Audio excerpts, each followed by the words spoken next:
Imaginemos que tenemos una célula.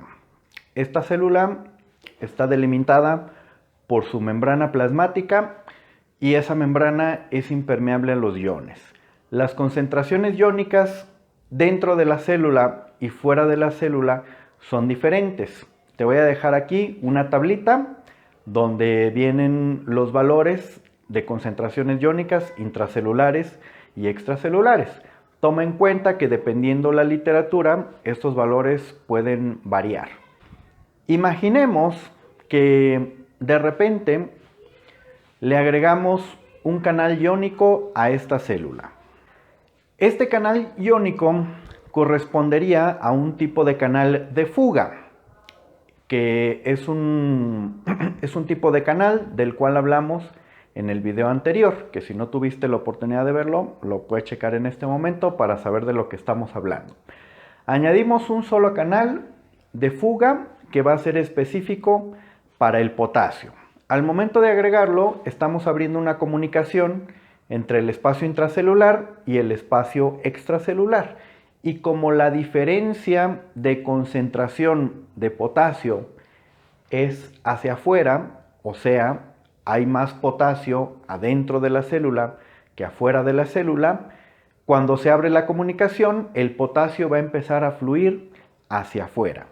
Entonces decimos que el potasio fluye a favor de un gradiente de concentración, es decir, desde donde hay más hacia donde hay menos.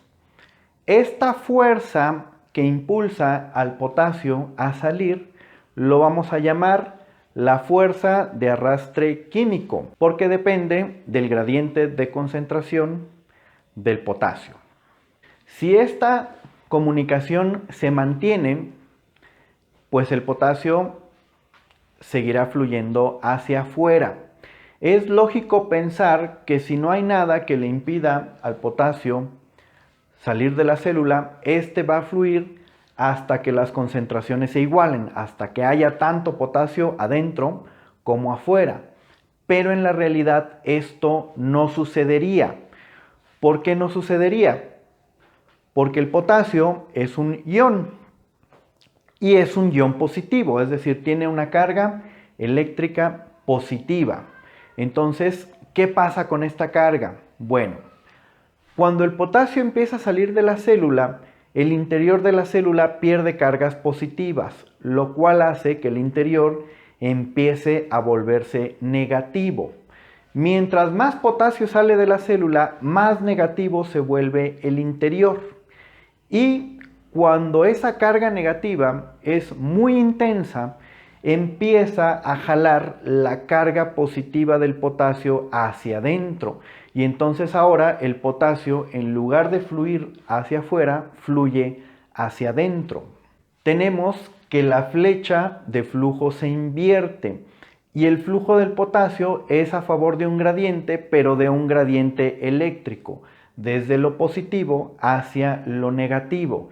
Y a esta fuerza que impulsa el potasio hacia adentro la llamamos la fuerza de arrastre eléctrico.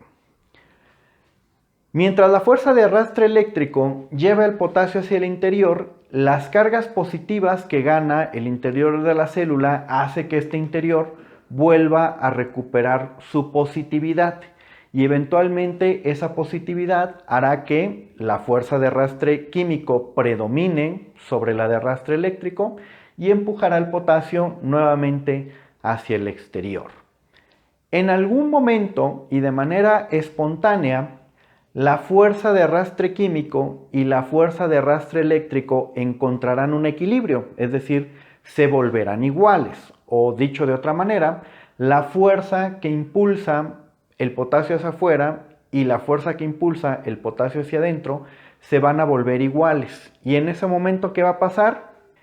El potasio dejará de fluir, no va a entrar ni va a salir, aunque siga habiendo más potasio en el interior de la célula que afuera.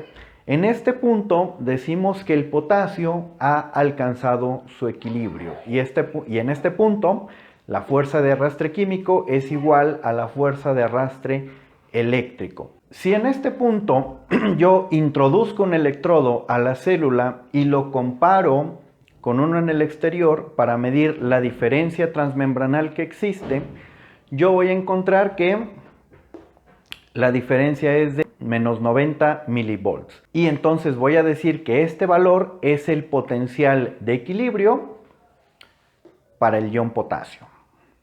Para que el concepto quede del todo claro, ahora lo vamos a hacer con el sodio. Entonces, nuevamente, imaginemos una célula hipotética que solamente es permeable al sodio y que tiene un solo canal de sodio.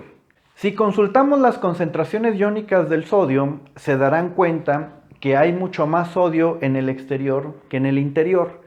Por lo tanto, cuando se abre la comunicación, el sodio va a fluir desde fuera hacia adentro, y esto impulsado por la fuerza de arrastre químico. Ahora bien, volviendo a lo que mencionábamos anteriormente, de que el interior de la célula es negativo, también vamos a tener que lo negativo atrae a lo positivo del sodio y también hace que el sodio fluya hacia el interior de la célula. Entonces, para este ejemplo, la fuerza de arrastre químico y la fuerza de arrastre eléctrico apuntan ambas en la misma dirección. Entonces, esto que va a condicionar a que entre muchísimo sodio al interior de la célula. Pero tomen en cuenta que pues una célula que tiene poco volumen se satura de sodio muy rápido. Entonces, cuando empieza a haber mucho sodio en el interior de la célula, el interior se vuelve muy positivo y estas cargas positivas empiezan a repelerse entre sí y hacen que el sodio fluya, pero esta vez hacia afuera. Entonces, en resumen, al inicio de nuestro ejemplo hipotético, la flecha del arrastre químico y la del arrastre eléctrico apuntan hacia la misma dirección, hacia adentro, pero en un segundo momento la fuerza de arrastre eléctrico se invierte. La química sigue apuntando hacia adentro porque siempre va a haber afuera más sodio que en el interior. Entonces, cuando se invierte es en ese breve momento cuando el sodio empieza a salir. Si el sodio sale, el interior recupera su negatividad y la flecha se vuelve a invertir, es decir, el sodio regresa al interior. Si así lo vemos a través del tiempo, pues vamos a volver a llegar a un punto en el cual la fuerza de arrastre químico y la fuerza de arrastre eléctrico llegarán a un equilibrio, es decir, un punto en el que el sodio no va a entrar ni va a salir. Si en ese momento inserto un electrodo a mi célula y lo comparo con un electrodo extracelular, voy a obtener esta diferencia transmembranal, más 60 milivolts. Como pueden ver, la distancia entre el equilibrio del sodio y el equilibrio del potasio es muy grande. El equilibrio del potasio se alcanza muy abajo, en menos 90, pero el del sodio se alcanza muy arriba, en más 60. ¿Por qué? Porque para que el sodio alcance su equilibrio, tiene que entrar muchísimo sodio al interior, porque en un principio las dos flechas apuntan hacia adentro, y para que se invierta la flecha y luego para que se alcance el equilibrio, tiene que haber mucho sodio en el interior de la célula para que después se equilibren todas las fuerzas y ya no fluya.